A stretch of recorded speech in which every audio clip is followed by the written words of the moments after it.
we're now going to take a look. Let me try to focus this a little bit here. See if that's any better. Best we can do here.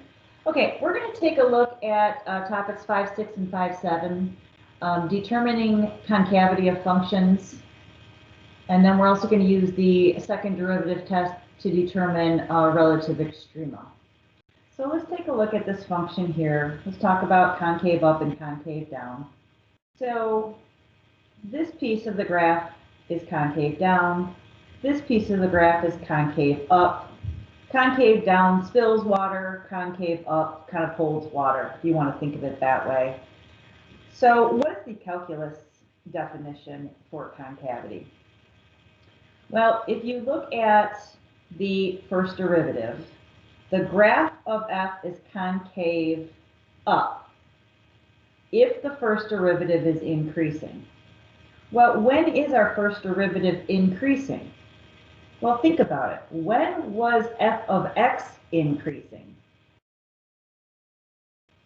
The function was increasing when f prime was positive. So when do you think f prime is increasing? When its derivative, f double prime, the second derivative, is positive. So the second derivative being positive tells us that the first derivative is increasing. Okay? We did before, when the first derivative was positive, f of x was increasing. But now we're going to take a look at the second derivative. Well, let's take a look here. We already said that this is concave down. And it says a graph is concave down if f prime is decreasing. So just imagine what these slopes would be. This is close to 0. Okay? And then this point over here, -1/4, -1/2, -2. So these slopes are decreasing. So the first derivative on this piece is decreasing. Okay? So when the second derivative, we're doing this one right here, when the second derivative is negative, that means the first derivative is decreasing. So when the second derivative is negative, the first derivative is decreasing. So we can say when the second derivative is negative for all x on the open interval, then that is the interval for which the graph is concave down.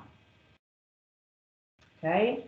And if f prime of x is increasing, that means that the second derivative was positive. When the second derivative is positive, the first derivative is increasing, and vice versa. Okay? So we can say when the second derivative is positive on an open interval, then the graph is concave up on that interval. So this is going to be the test. We're going to be using the second derivative for concavity. Okay? We're also going to be using the second derivative for finding points of inflection. A point of inflection is where the graph changes concavity. So where it changes from concave up to concave down. That's what a point of inflection is. Okay? Or from concave down to concave up. So where it changes concavity. So the definition that we're going to use here, you have a point of inflection, okay, when the second derivative is equal to 0,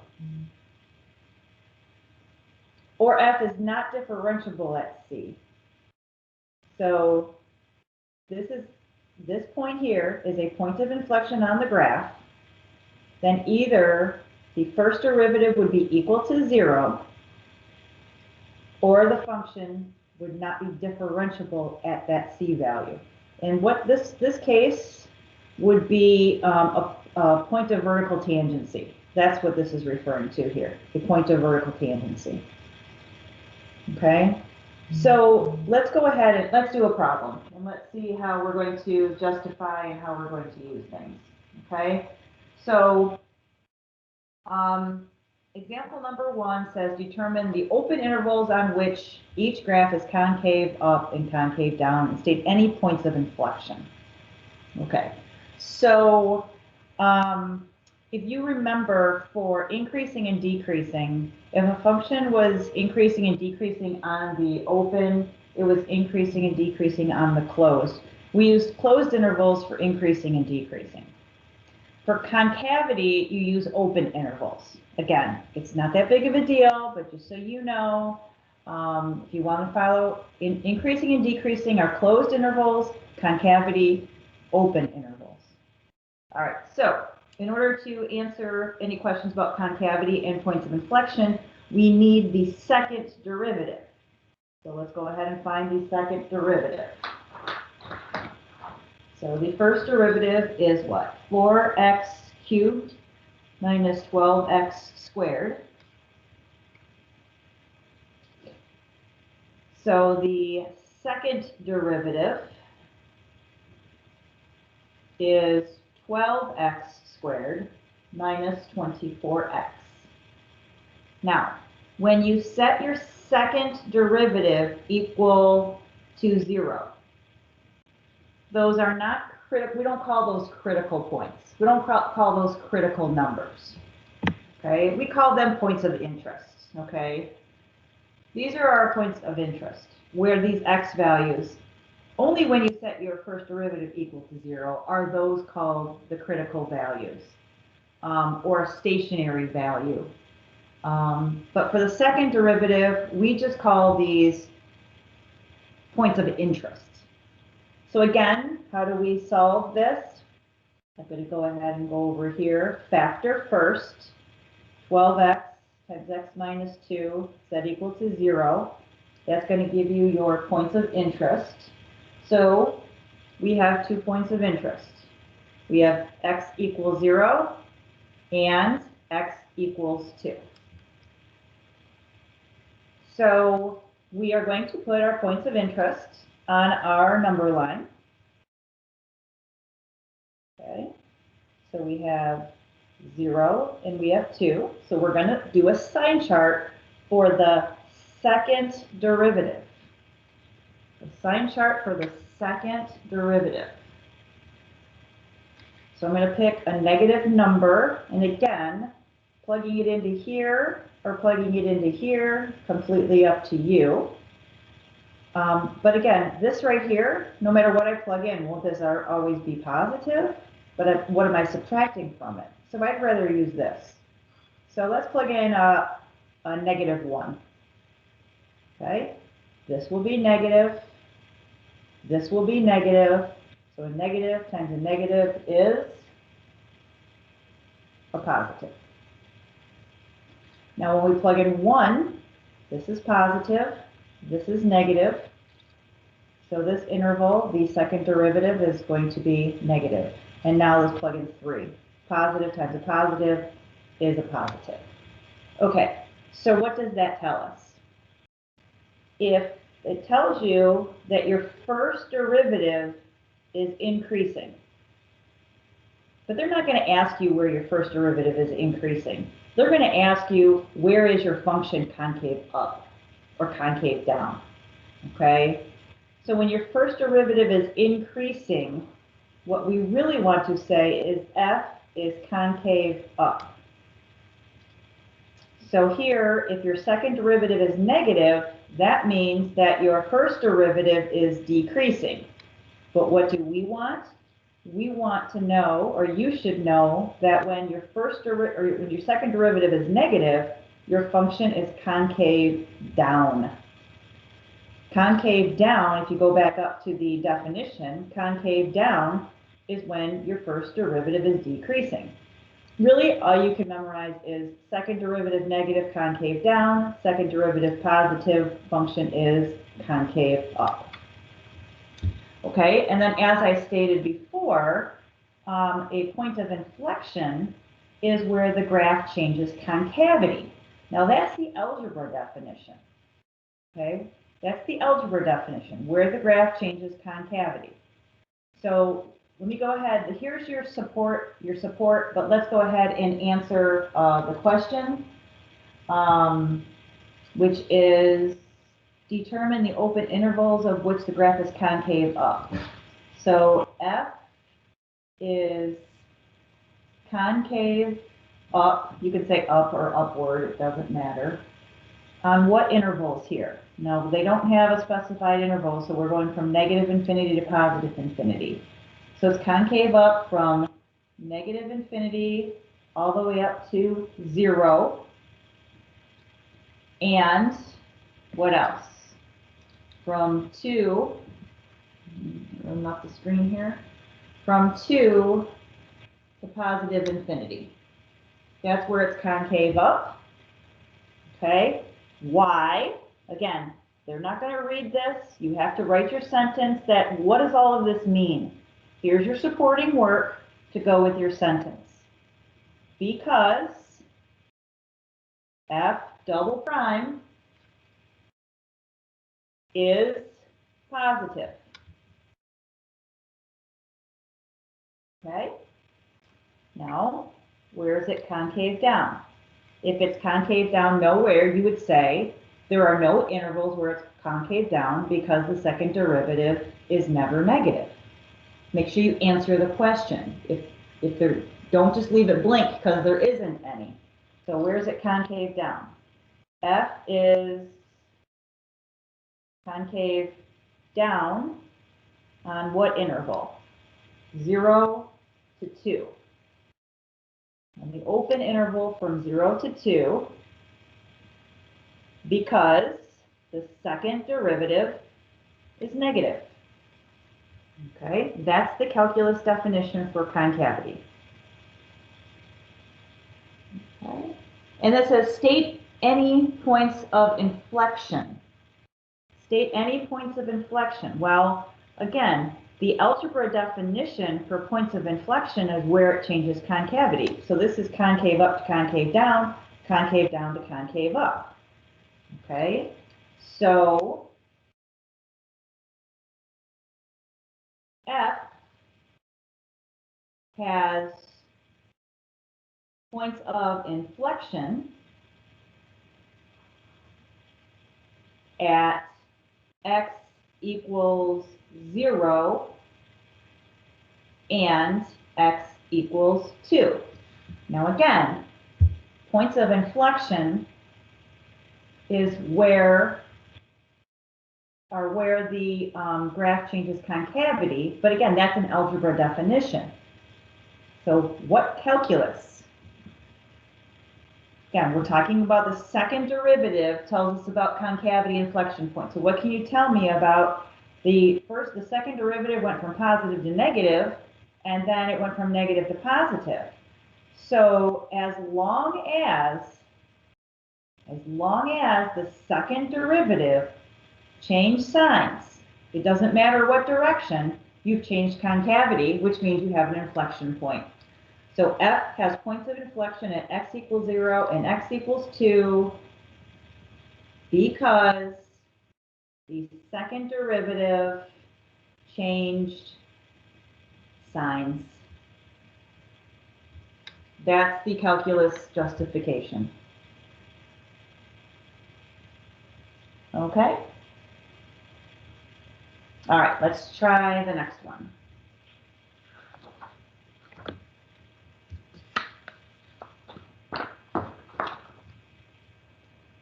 So example number 2, we have a rational function here. So, I have a little graph on here. Again, you're not going to be given this graph on the test, but here's a little graph. And if you can see right here, you have a point of inflection right here. And at x equals 2, right here, is where the graph also changes concavity. So here, this is the graph of f of x. This goes from concave up to concave down. And this is the point at which it goes from concave down to concave up. So it's not like this is a little more obvious. This one is not. But here's our work to support that that's a point of inflection, just to verify. Okay? So let's take a look at this example right here.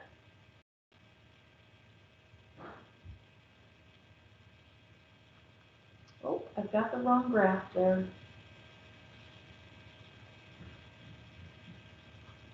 That is the wrong graph. I've got the wrong equation. So let's change that. That is x squared plus 1 over x squared minus 4.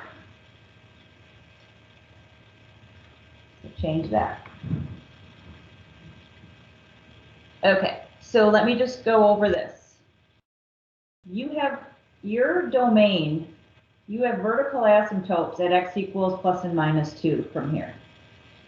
If x equals 2 and negative 2 are not in the domain of the original function, then they have to be excluded from everything else. Obviously, if they're not in the domain, it's not continuous there.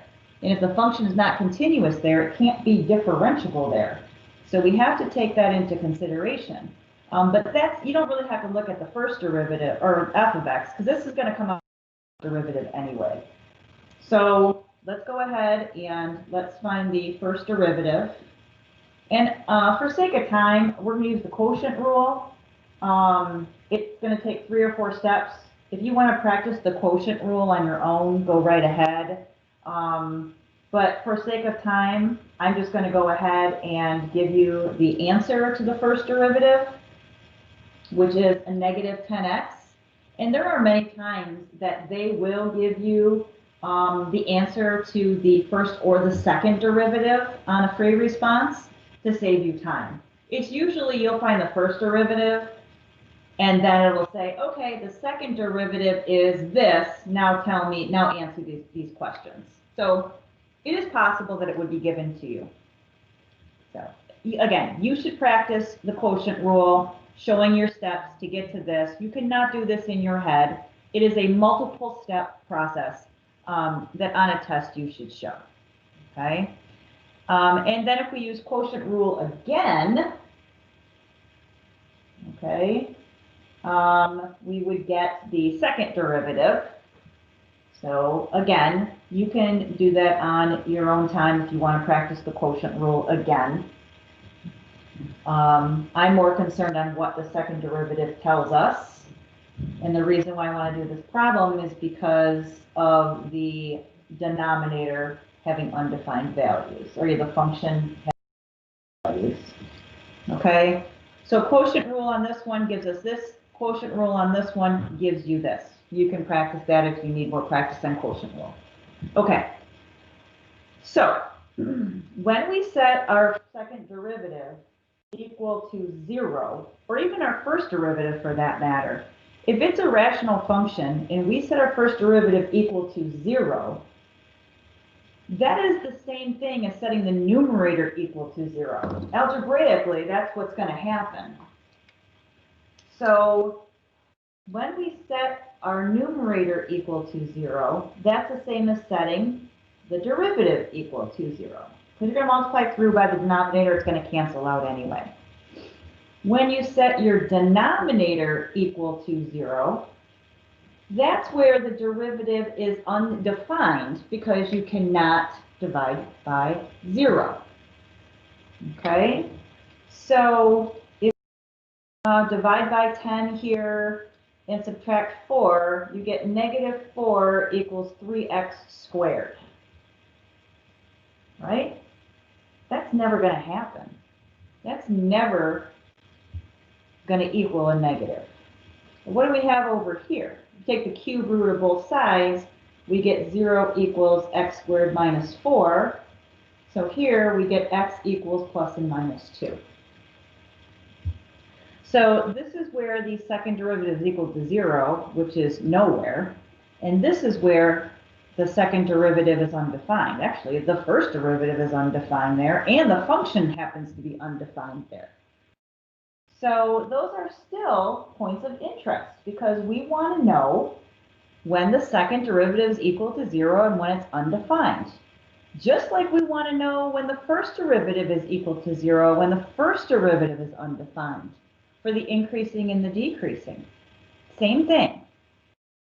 So those are still points of interest. So let's go ahead and put those points of interest on our sign chart. And when I say points, technically they're not points yet because we don't have any y values that go with them. So if you want to be technical, they're not actual points yet. They're locations that we are interested in. Those are values we're interested in, not critical values because it's not the first derivative. Okay, so now we're going to test points for the first derivative. Okay, so if we pick a -4 into the second derivative, if we pick like a -4, we're plugging it into here. Can we all agree that no matter what I substitute into the numerator will always be positive, no matter what? Because you're going to square it, you're multiply by 3, you're going to add 4. This is always positive. So this is the only one that we're concerned about. So let's say I plug in a -4. That's going to be 16 minus 4 cubed. That will be positive. So a positive divided by a positive is a positive. Let's plug in 0. 0 here is -4 cubed, which is a negative denominator. Positive divided by negative is a negative. And then plugging in 4 over here, that's going to be the same thing as when we plugged in the -4, and you're going to get a positive second derivative. Okay? So there is your supporting work. Now answer the question. Where is the graph concave up and concave down? Okay. The graph f of x is concave up on the intervals. And again, be careful because if they tell you to go from -10 to 10, make sure you stay within the stated interval, otherwise you won't get credit. But they don't state an interval, so we're using all reals. F of x is concave up from what? -infinity to 2 and 2 to infinity, because the second derivative is positive. F of x is concave down on the open interval from -2 to 2 because the second derivative is negative.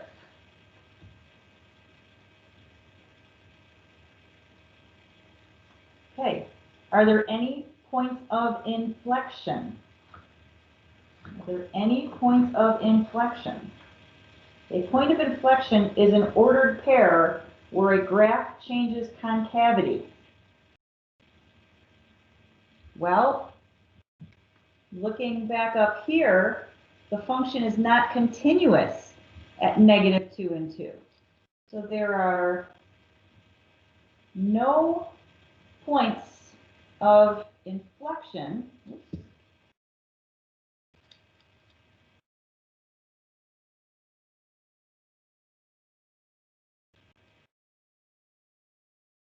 Because f of x is not continuous at those points of interest, at x equals -2 and x equals +2. So you can't have points of interest if you don't have points on the graph. Okay? So again, looking up here, the graph, again, we're not going to be given this, but here's the graph. Does our answer match the graph? Concave up, concave up, concave down. Okay? Points of inflection.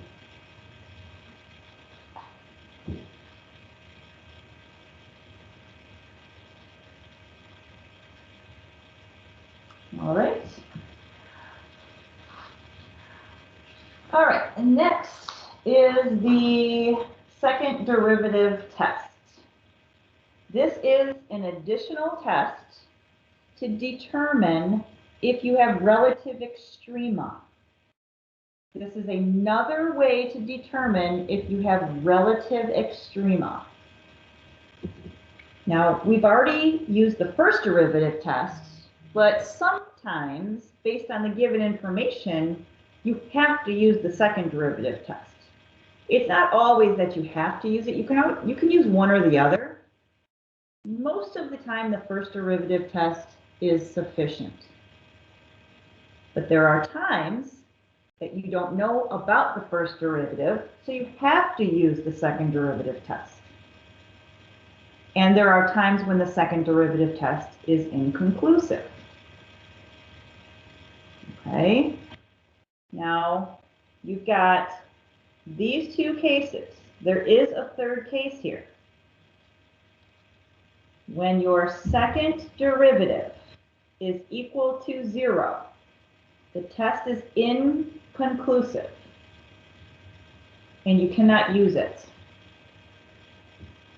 All right, so let's take a look. It says if a function has a first derivative equal to 0, and the second derivative on the open interval is positive, then you must have a relative minimum. Well, doesn't that make sense? Look at this right here. Isn't this where the first derivative is equal to 0? Isn't that a location where the first derivative is equal to 0? So if the first derivative is equal to 0, that means the function's differentiable and it has a horizontal tangent line. And what did we just learn? If the second derivative is positive, what can you tell me about your function? The function must be concave up. So put the two together. A horizontal tangent line with a concave up graph, your only option is a relative min. And same thing, a horizontal tangent line, the first derivative being equal to 0, with a second derivative being negative, the graph being concave down, that would only happen at a relative max. Okay, so that's the second derivative test. You don't have to use it, but sometimes you have no choice. So let's go ahead and work on this example number 2 here. We need to find the, second derivative. Go ahead and find the second derivative.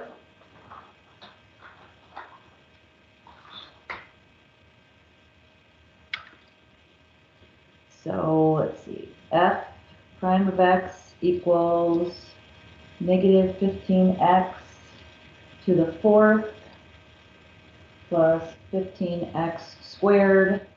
Second derivative test requires the second derivative. So, do I want to? Yeah, I guess I could do that. That's what? Negative 60x cubed plus 30x. All right, so we need to find all of the stationary points. So this has to be true. Okay, this has to be true. And then we need to figure out whether the second derivative is positive or negative there. So let's go ahead and take our first derivative and set that equal to 0 to find our critical values or our stationary points. So that covers this right here. All right, so factor. I'm going to pull out that negative 15 and an x squared. Carefully.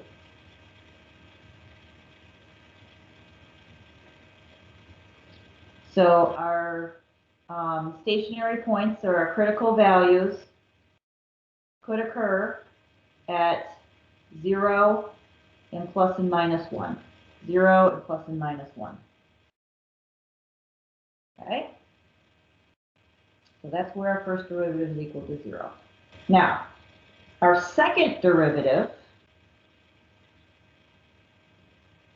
at each of these x values. So the second derivative at 0 would be 0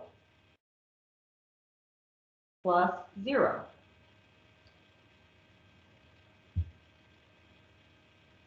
So our second derivative is 0 at 0. So we don't know if it's a relative. That one is inconclusive. What about this 1 or negative 1? The second derivative at 1. The second derivative at 1 is negative 60 plus 30. So at 1, we have a first derivative of 0, and we have a second derivative that's negative. So a first derivative that's equal to 0, and a second derivative that's negative. So x equals 1 is a relative minimum. Wait, no.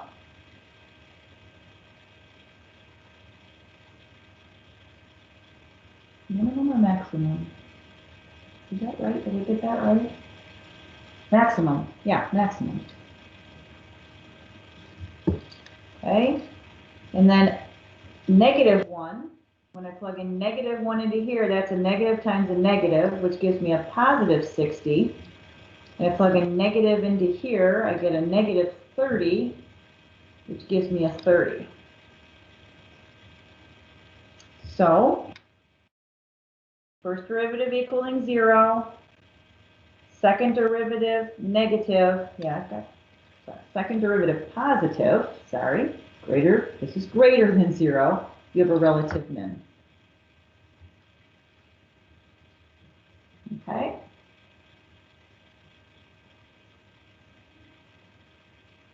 So, just to be clear, this is not the value of your min. You just know that at x equals 1, f of x has a relative max. You also know that at x equals negative 1, f of x has a relative min. At x equals 0, you have a possible min and max, but the second derivative doesn't tell us. So we would have to go back to using the first derivative test. Okay? First derivative test at 0.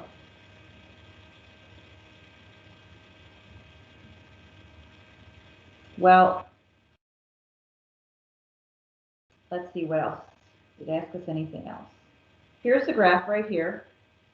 So at 1, we did have a max, and at negative 1, we did have a min. And look here, this was a point of inflection. So it wasn't a relative min or a relative max. But they didn't ask us if it was a point of inflection. It just said find the relative extrema using the second derivative test. So these are the only two that we would get from the second derivative test. Oops, sorry, can't see that.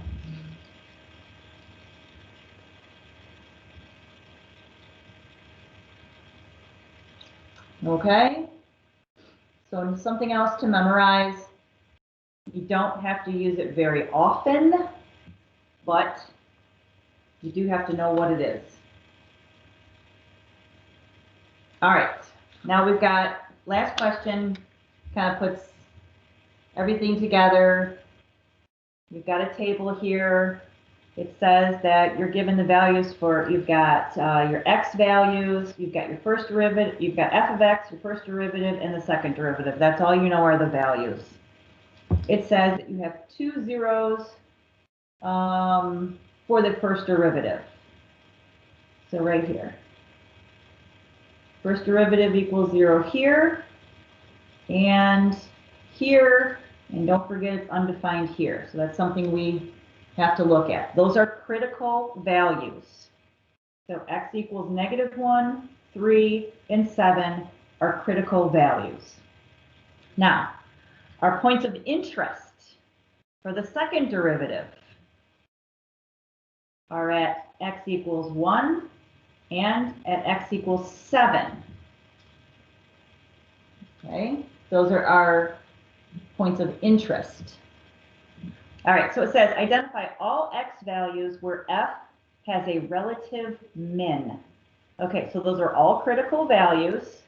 So we need to look at all critical values. So we need to look at x equals 1. We need to look, I'm sorry, yeah, -1. We need to look at x equals 3. And we need to look at x equals 7. So relative min, what happens? So here on this side, the first derivative is positive, and here it's negative. So is that a relative min when the second derivative on the left is positive and it's right or negative on the right? This is increasing, then this side is decreasing. Does that give you a minimum? The answer is no. It gives you a maximum. Okay? How about at 3? The right side, you have a negative derivative, so your function is decreasing on the left side, and your function is increasing on the right side. Does that give you a relative min? The answer is yes. So this is a relative min, and then how about this one? Increasing on the right, decreasing, or increasing on the left. There's no sign change, so the only, from the first derivative test, x equals 3, so x equals 3 is a relative min because f prime of x equals 0 and f prime of x changes from what? Negative to positive.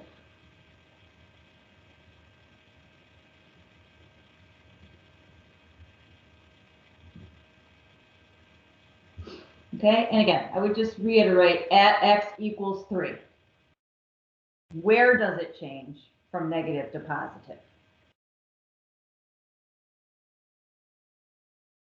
Okay, so f prime of x is equal to 0, or you could say f prime of 3 is equal to 0.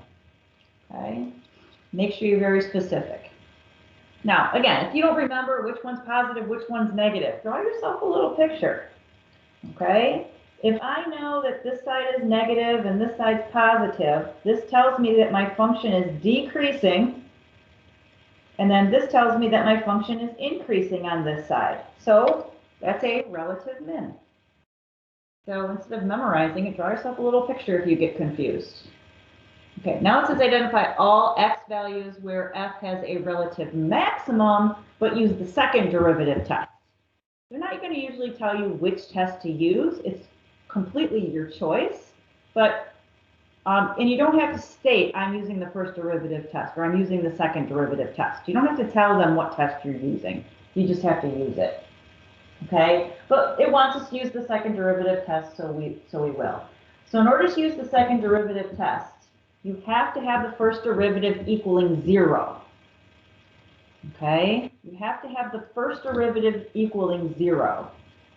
So that happens here, and that happens here. Okay? But the first derivative could be undefined. When is the first derivative undefined? At a corner or a cusp, right? Could a corner or a cusp be a relative min or max? Yes, it can. So we have to look at this as well. Well, why didn't we do that in the last example? Why did we ignore this? Well, because it was undefined on the function. It was undefined on the function, we don't have to look at it. But this graph is continuous. So we still have to look at that right there. Okay? So, if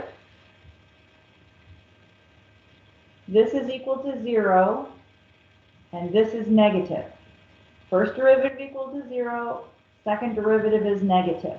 This means concave down. So if this is concave down with a horizontal tangent line, what happens on the graph? Concave down with a horizontal tangent line, that would have to be a relative max. Okay? This one right here, concave up with a horizontal tangent line, this would be a place of a relative min, and then this is inconclusive because the second derivative is equal to 0. Okay, so answer the question, identify all values where f has a relative max. So f has a relative max at x equals, where did this happen at? At x equals -1. Because f prime of x equals 0 and f double prime of x was negative at x equals -1. Okay, or if you really wanted to, you can incorporate this and you can say f prime of -1 is equal to 0 and f double prime of -1 is less than 0. So you can incorporate this into here instead of having to write it and be specific like that. So if you wanted to do that, that would be fine. Okay, now we have to identify all points of inflection. Points of inflection are when the first derivative is equal to, the second derivative is equal to 0 and changes signs. So are there any points of inflection? We have one point of inflection. Second derivative equaling 0 and the second derivative changes signs. Second derivative equaling 0, no sign change. So f has a point of inflection which is acceptable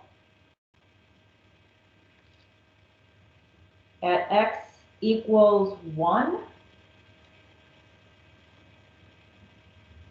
because the second derivative is equal to 0. Oops.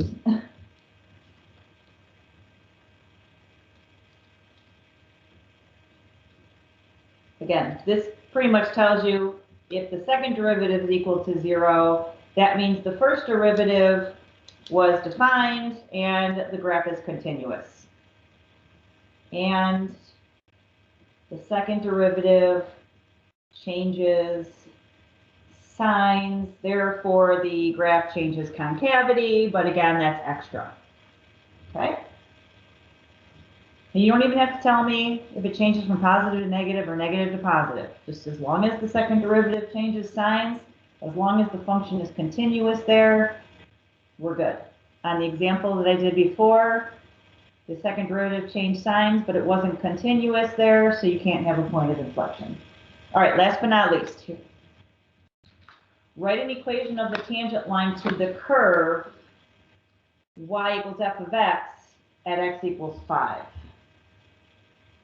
Well, y equals f of x at x equals 5. Here we go again, the equation of a tangent line. Where is that coming from? You always have to remember that one. Ask yourself, what do I need to find the equation of a tangent line? I need a point. I need a point at x equals 5.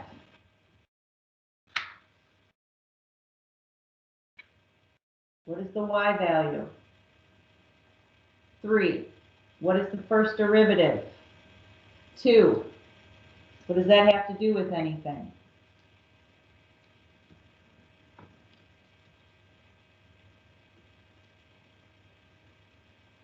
You need a point and you need a slope.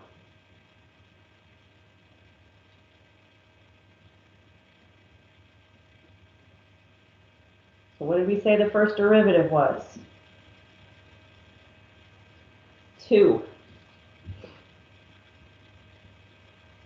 Okay, and technically, again, if you want to, that's f prime of 5 is equal to 2. So y minus your y value equals your slope times x minus your x value. There's the equation of the tangent line at x equals 5.